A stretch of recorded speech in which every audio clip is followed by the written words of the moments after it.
It was only when she had to go to state, the first time ever that anybody alleged violence, when she had to go to state to get her job back, that she brought up any allegations of violence at the state hearing and claimed I slapped her hands. Dan Kelly will attest to the fact that it was not brought up the day of the mat moving.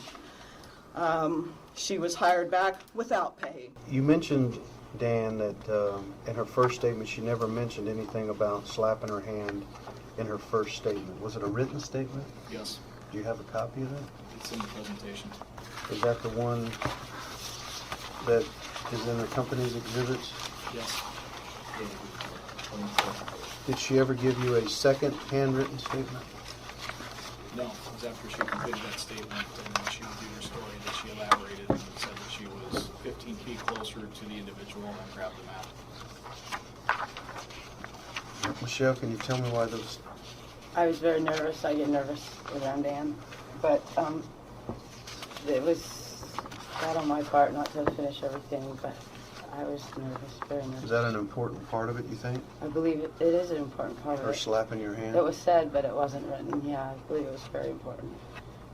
What do you mean it was said? I'd spoke it, I'd said it, but I didn't write it Who down. did you say it to? These are these two guys right here, Andrew and Dan, in my first initial meeting. After her written statement to the company, after her written statement, when did you find out about the hand slapping, or did she say that during some of your interviews and just didn't write it down? At the end of the written statement you have, before the line is drawn in where I seal it, she made the statement. I was told by Security and Human Resources that it would make no sense to put her back in Smalls with me. She was. I was in fear of this. She has made my life hell ever since with accusations of violence and stalking.